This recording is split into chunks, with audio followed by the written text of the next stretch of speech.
Halfway through a shift wiping tables, your manager approaches with a clipboard and asks to speak with you in the back. You freeze. That immediate anxiety usually stems from a misunderstanding of what's about to happen. This isn't an interrogation.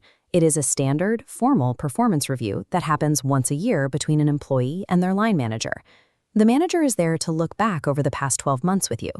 The goal is to identify your professional potential and pin down the specific areas where you need more training or support to move forward. Because this session serves as the formal record of your achievements, it acts as the evidence-gathering phase for your compensation. When the documentation confirms you've hit the specific targets agreed upon last year, that data justifies a wage increase, a new promotion, or a year-end bonus. This process takes a generic job and maps out a personalized career pathway. Through this primal feedback, the workplace dynamic shifts from a simple hierarchy into a mutual investment in your professional future.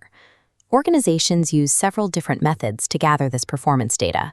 The most common is the one-to-one appraisal, a private, direct discussion between you and your immediate supervisor to review past progress and set new objectives.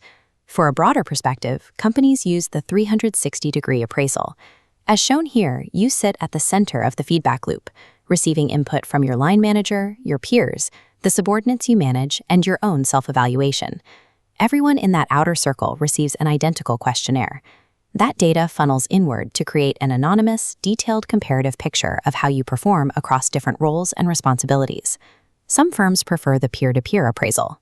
This method excludes management entirely, focusing on how your day-to-day colleagues view your interpersonal skills and your contributions to the immediate team.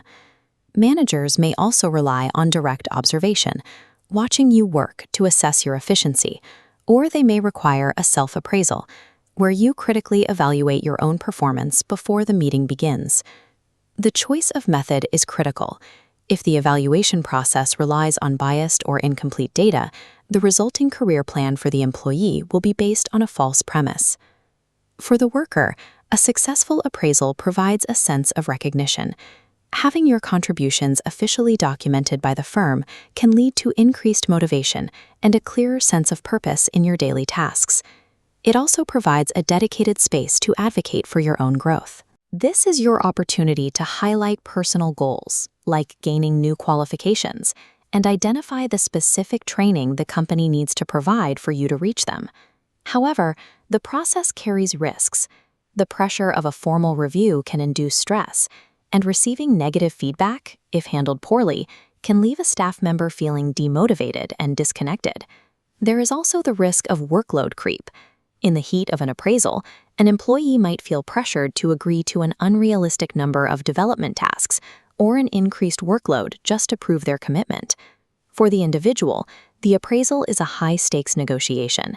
You accept the temporary discomfort of a critical review because it is the necessary trade for getting the support and the pay increases you want. From the employer's perspective, these reviews are an essential tool for workforce planning. They allow the firm to identify which employees have the skills to move into leadership roles or take on more complex projects. These meetings also help the company spot excellent work habits in one department and share those good practices across the rest of the organization to improve overall standards. This insight is expensive. Conducting formal reviews for every staff member takes a massive amount of time away from actual production and customer service.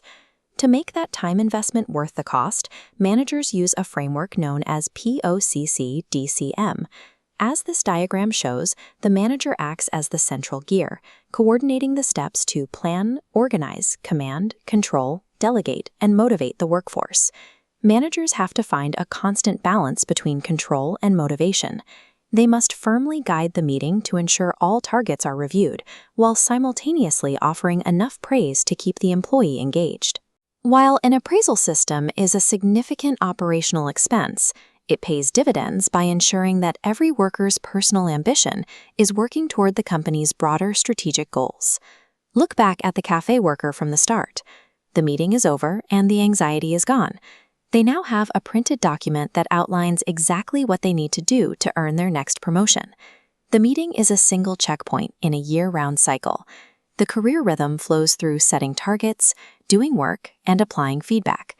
To work, company culture must support it. The system must stay objective. If it isn't fair, employees stop taking targets seriously. When the cycle is respected, the results are tangible. Training is booked where needed, performance issues are corrected early, and communication remains open. Structured appraisals provide the data needed to adjust training and performance goals in real time. By connecting individual progress to company results, the system ensures that both the employee and the business grow in the same direction.